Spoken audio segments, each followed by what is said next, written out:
ಯೂಟ್ಯೂಬ್ನಲ್ಲಿ ಮಾನಿಟೈಸೇಷನ್ ಪಡೆಯೋದು ಇನ್ನು ಮುಂದೆ ಸುಲಭವಲ್ಲ. ಇದೀಗ ಯೂಟ್ಯೂಬ್ ಒಂದು ದೊಡ್ಡ ಅಪ್ಡೇಟ್ ಘೋಷಿಸಿದೆ.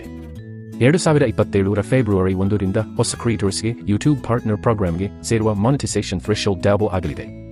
ಈಗ 1,000 ಸಬ್ಸ್ಕ್ರೈಬರ್ಸ್ ಜೊತೆಗೆ ಲಾಂಗ್ ವಿಡಿಯೋಸ್ ಮಾಡುವವರು ಕಳೆದ 365 ದಿನಗಳಲ್ಲಿ 4,000 ಕ್ವಾಲಿಫೈಡ್ ಪಬ್ಲಿಕ್ ವಾಚ್ ಅವರ್ಸ್ ಪಡೆಯಬೇಕು. ಶಾರ್ಟ್ಸ್ ಕ್ರಿಯೇಟರ್ಸ್ಗೆ ಕಳೆದ 90 ದಿನಗಳಲ್ಲಿ 10 ಮಿಲಿಯನ್ ಕ್ವಾಲಿಫೈಡ್ ಶಾರ್ಟ್ಸ್ ವ್ಯೂಸ್ ಬೇಕು. ಆದರೆ 2027ರಿಂದ ಅದೇ 1,000 ಸಬ್ಸ್ಕ್ರೈಬರ್ಸ್ ಇರಲಿದೆ. ಆದರೆ ವಾಚ್ ಅವರ್ಸ್ 4,000ರಿಂದ 8,000ಕ್ಕೆ, ಶಾರ್ಟ್ಸ್ ವ್ಯೂಸ್ 10 ಮಿಲಿಯನ್ರಿಂದ 20 ಮಿಲಿಯನ್ಗೆ. ಅಂದರೆ ಯೂಟ್ಯೂಬ್ ಎಂಟ್ರಿ ರಿಕ್ವೈರ್ಮೆಂಟ್ ಅನ್ನು ನೇರವಾಗಿ 2 ಪಟ್ಟು ಹೆಚ್ಚಿಸುತ್ತಿದೆ.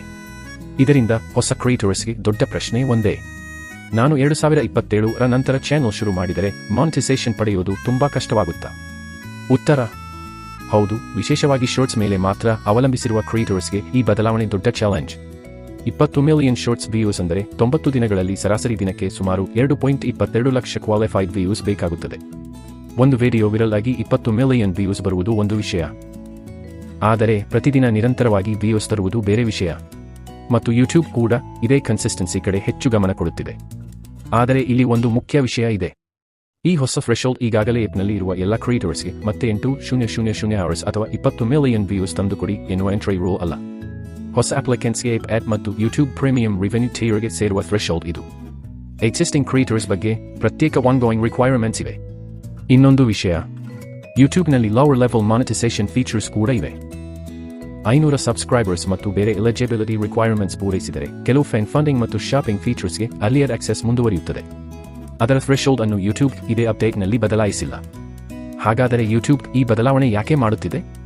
ಯೂಟ್ಯೂಬಿನ ಕ್ರಿಯೇಟರ್ ಇಕೋಸಿಸ್ಟಮ್ ಈಗ ಹಲವು ವರ್ಷಗಳ ಹಿಂದಿಗಿಂತ ಬಹಳ ದೊಡ್ಡದಾಗಿದೆ. ಪ್ರತಿದಿನ ಸಾವಿರಾರು ಹೊಸ ಚಾನೆಲ್ಸ್ ಬರುತ್ತಿವೆ. ಅದರಲ್ಲೂ ಶಾರ್ಟ್ಸ್ನಲ್ಲಿ ಒಂದು ವಿಡಿಯೋ ವಿರಲ್ ಆಗಿ ಕೆಲವೇ ದಿನಗಳಲ್ಲಿ ದೊಡ್ಡ ವ್ಯೂಸ್ ತರುವುದು ಸಾಧ್ಯ. ಆದರೆ ವಿರಲ್ ಆಗುವುದೇ ಲಾಂಗ್ ಟರ್ಮ್ ಕ್ರಿಯೇಟರ್ ಆಗುವುದಕ್ಕೆ ಸಮಾನವಲ್ಲ. ಹೀಗಾಗಿ ಯೂಟ್ಯೂಬ್ ಹೊಸ ಕ್ರಿಯೇಟರ್ಸ್ನಿಂದ ಹೆಚ್ಚು ಕನ್ಸಿಸ್ಟೆಂಟ್ ಆಡಿಯನ್ಸ್ ಎಂಗೇಜ್ಮೆಂಟ್ ನಿರೀಕ್ಷಿಸುತ್ತಿದೆ. ಇದರಿಂದ ಸಣ್ಣ ಕ್ರಿಯೇಟರ್ಸ್ಗೆ ಇದು ಕಷ್ಟವಾಗಬಹುದು. ಆದರೆ ಈಗಲೇ ಒಂದು ವಿಷಯ ನೆನಪಿಟ್ಟುಕೊಳ್ಳಿ: 2027 ಫೆಬ್ರವರಿ 1 ಇನ್ನು ಮುಂದೆ ಇದೆ.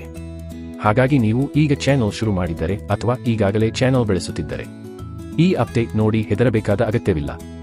ಬದಲಿಗೆ ನಿಮ್ಮ ಟಾರ್ಗೆಟ್ ಕ್ಲಿಯರ್ ಮಾಡಿಕೊಳ್ಳಿ. ಶಾರ್ಟ್ಸ್ ಕ್ರಿಯೇಟರ್ ಆಗಿದ್ದರೆ 20 ಮಿಲಿಯನ್ ವ್ಯೂಸ್ ಅನ್ನು ಕೇವಲ ಒಂದು ದೊಡ್ಡ ವಿರಲ್ ವಿಡಿಯೋ ಮೂಲಕ ಪಡೆಯಬೇಕು ಎಂದು ಯೋಚಿಸಬೇಡಿ. ನಿರಂತರವಾಗಿ ಒರಿಜಿನಲ್ ಕಂಟೆಂಟ್ ಮಾಡುವುದು, ರಿಟರ್ನಿಂಗ್ ವ್ಯೂವರ್ಸ್ ಬೆಳೆಸುವುದು ಮತ್ತು ಒಂದೇ ವಿಡಿಯೋಗಿಂತ ಚಾನೆಲ್ಗೆ ಆಡಿಯನ್ಸ್ ಕಟ್ಟುವುದು ಮುಖ್ಯ. ಲಾಂಗ್ ಫಾರ್ಮ್ ಕ್ರಿಯೇಟರ್ ಆಗಿದ್ದರೆ 8,000 ಅವರ್ಸ್ ದೊಡ್ಡ ನಂಬರ್ ಅನಿಸಬಹುದು, ಆದರೆ ಅದು 365 ದಿನಗಳ ವಿಂಡೋ. ಅಂದರೆ 1 ವರ್ಷದಲ್ಲಿ ನಿಧಾನವಾಗಿ ವಾಚ್ ಟೈಮ್ ಬಿಲ್ಡ್ ಮಾಡಿಕೊಳ್ಳುವ ಅವಕಾಶ ಇದೆ. ಮತ್ತು ಒಂದು ಇನ್ನೂ ಮುಖ್ಯ ವಿಷಯ, ಯೂಟ್ಯೂಬ್ ಕೇವಲ ವ್ಯೂಸ್ ಹೆಚ್ಚಿಸುತ್ತಿಲ್ಲ, ಒರಿಜಿನಲ್ ಮತ್ತು ಅಥೆಂಟಿಕ್ ಕಂಟೆಂಟ್ಗೆ ಹೆಚ್ಚು ಮಹತ್ವ ನೀಡುತ್ತಿದೆ. ಮ್ಯಾಸ್ ಪ್ರೊಡ್ಯೂಸ್ಡ್ ಅಥವಾ ರಿಪಿಟೇಟಿವ್ ಕಂಟೆಂಟ್ ಮಾನಿಟೈಸೇಷನ್ಗೆ ಸಮಸ್ಯೆಯಾಗಬಹುದು.